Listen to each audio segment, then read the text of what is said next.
By 60 Minutes suggests be responsible for the mysterious illness known as Havana syndrome. U.S. intelligence says it has been reported by more than 1,500 federal officials since 2016. CBS News national security correspondent David Martin reports. The Pentagon now confirms during last year's NATO summit in Lithuania, a senior Defense Department official reported suffering symptoms similar to the mysterious Havana syndrome. Scott Pelley spoke about the incident with retired defense intelligence analyst Greg Edgreen on 60 Minutes. It tells me that there are no barriers on what Moscow will do, on who they will attack, and that if we don't face this head on, the problem is going to get worse. Ed Green believes symptoms of severe headaches, dizziness, and nausea are caused by Russian attacks using some form of directed energy device. But the latest assessment by the Director of National Intelligence draws a different conclusion. That it's unlikely a foreign adversary is responsible for these anomalous health incidents. 60 Minutes learned this suspected intelligence agent may be linked to an attack on an FBI agent who appeared in disguise. And bam, inside my right ear, it was like a dentist drilling on steroids.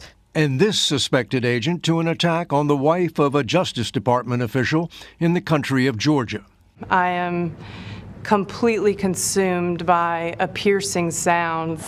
Officials also confirmed Vice President Harris's 2021 arrival in Vietnam was delayed because of multiple reports of possible symptoms among members of her Defense Department advance party.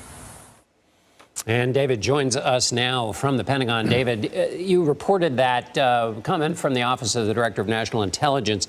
Very unlikely that it was a foreign adversary. Why do they say that? Very unlikely. Sounds pretty hard, no.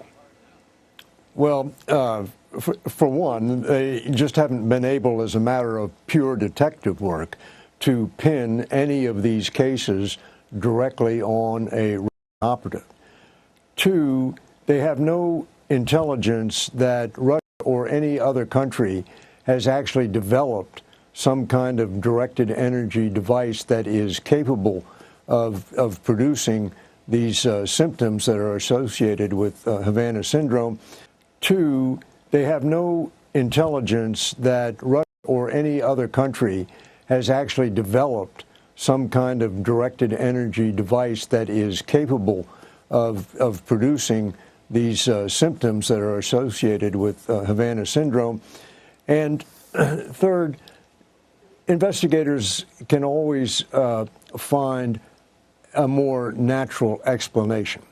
Investigators can always find a more natural explanation. Just a pre-existing condition, something in your environment, something in the air conditioning system, for instance, or just plain stress. A pre-existing condition, something in your environment, something in the air conditioning system, for instance, or just plain stress. And that, of course, is just infuriating to the victims of Havana syndrome, because they, of course, know in their hearts that they've been attacked by something. Know in their hearts that they've been attacked by something. David, if this were linked to Russia by the U.S. government and they said so out loud, give us a sense of what I mean, this is an attack on Americans. This is I mean, in other words, would that create such a situation that the U.S. would be forced to respond, and it would create a kind of escalation? Well, I think that's one of the problems here, and why the standard of proof is high here, because once you publicly level the charge against Russia, the next obvious question is, okay, what are we going to do about it? You know, espionage is often called the game of dirty tricks, and each side, you know, cheats, lies, steals, harasses, blackmails, whatever it takes to find out what the other side is up to. But one of the unwritten rules is thou shall not kill each other. So if the Russians were really out there doing physical harm to Americans, that would be a game changer. David Martin at the Pentagon. Thank you so much, David.